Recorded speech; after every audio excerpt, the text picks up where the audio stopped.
So, good morning mga Simuli Bunters. So, welcome back sa ating operation. So, nandito tayo sa tuktok, no? So, naglukit. At yung old iba na pinatigilan natin sa pag-operate kasi iba ang may-ari nitong lupa. Akala ko kasi sa kanila ito. So, ito na confirm namin yung iba na yan ay yan pala ang yung fulcrum point sa pagbaon ng Japanese Imperial Army. Ito yung side na Boreal Japanese na Imperial Army, yung itong lupa na to kasi may kampo dito sa Hapon, no? Kinampuhan ito ng Hapon ang area na to, kaya yan ang fulcrum point sa yung puno na yan, Iba Dead Creek. So pinatigil natin ang operation dyan kasi malalim na, malaking hukay at saka mga 14 feet na yan. So hindi namin ang pinatuloy kasi malaking deposit at yung mga sign niya ay malayo ang agwat nila, halos metros o kapin pa. So dapat kasi tayo ng yung nagkasunod-sunod na mga backfill, yung maliliit na mga sign hanggang lang 12 feet. So pinabutan namin ng 14 feet. So wala kaming na-encounter ng mga ibang sign. Encounter namin dyan sa iba yung durog na banga at durog na bakal, kalawang. So pinatigil namin dyan kasi walang pinansin natin. So hindi kami kasi mawag kasi kami sa mga pinanser, kaya hindi na yung pinansingan, kaya pinatigil namin. So nagtry din namin kami dito sa tuktok ng bundok na ito. So dito para kasing overview. So dito yung operation namin, no? So yan, hunters. Ito yung tinatawag namin na yellow clay or buhangin na yelo, parang kalawang, oh. Ito yun kasi, oh. So ang target namin ito ay 15 feet. So yung mga kasama ko, dalawang kasama ko si mga boy hunters.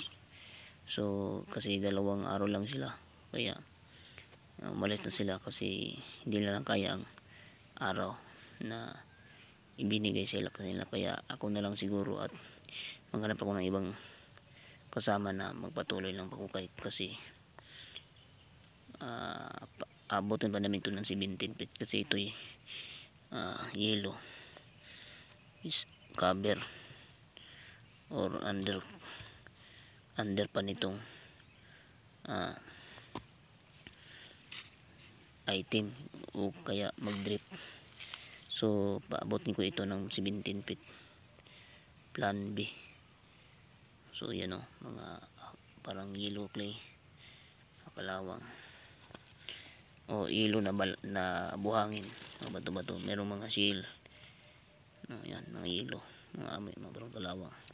So nakapile-pile ito yung ka-flooring kasi ito 5 flooring ito ganito, tapos yung iba ito ay inano lang yung naka ganyan, nakadikit-dikit, at saka para boulders, maraming boulders na namin na encounter.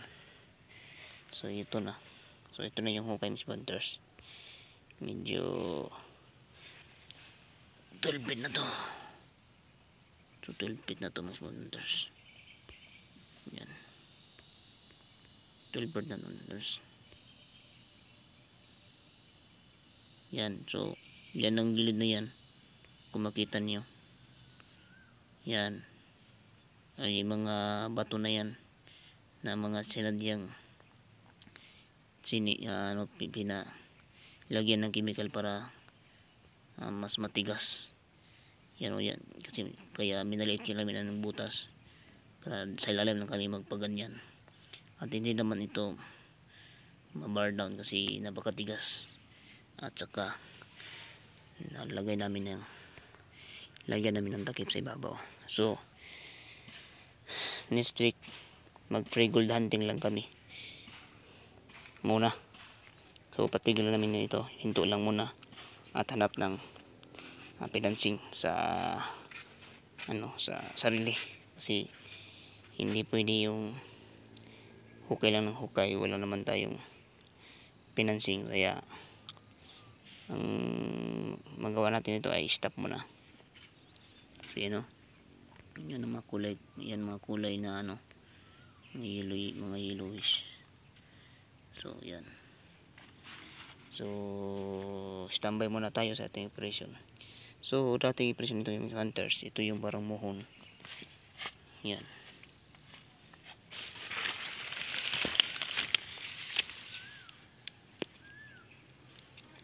yan mohon yan, small hunters. Sinukat namin yan ay 15 inches. So nakaharap sa dito sa aming operasyon. Tapos ito yung nakuha namin una, yung hugis heart. Yan, tatlong heart ito, ang composition sa dito. Yung isa ay ganyan, yan, tatlong heart. So ibig sabihin siguro may tunnel dito, may kuiba. So mula dito mayroong tunnel dito sa yung tinatawag nila dito na pito. So ito ang caretaker din itong ng lupa nito ay meron ding kapitbahay niya na humingi na mag-uma sa Cebuano pa, mag-uma sila dito, mag-uma sila dire napita tamnan og mais. So diya sa ubos naibito diya nga dugay na kayo sigig baha, sigig ulan mo suhog naman tubig. So itong area mayroong langob o tunnel. So maaari nga itong diiba may naliti kasi naming chamber dyan, ang tunnel pa patungo dito, doon at dito hanggang dito. Kaya possible itong digtis namin dito ng 15 feet, hindi ko lang kung patungo ba itong tunnel. So kung patungo ba itong tunnel, mas mabuti yung mabutas yung tunnel. So wala pa tayong financier, kaya istigil muna. So yun lang mga hunters, ang ating update sa ating hukay dito sa malapit sa Old Diba. So standby muna. Paalam mga hunters, sana ay na-enjoy kayo sa ating explore, at wag kalimutang i-subscribe sa ating YouTube channel para bilang suporta sa inyong bilang suporta ninyo sa ating channel. At shout out ng lahat sa Bukidnon area, Manila area, Mindanao, Surigao, Bukidnon, Cagayan, lahat ng mga viewers, haters, subscribers, loyal mga subscribers at mga viewers, shout out sa iyong lahat at maraming salamat sa iyong suporta at happy hunting. Ingat kayong lahat sa ating operation at exploring.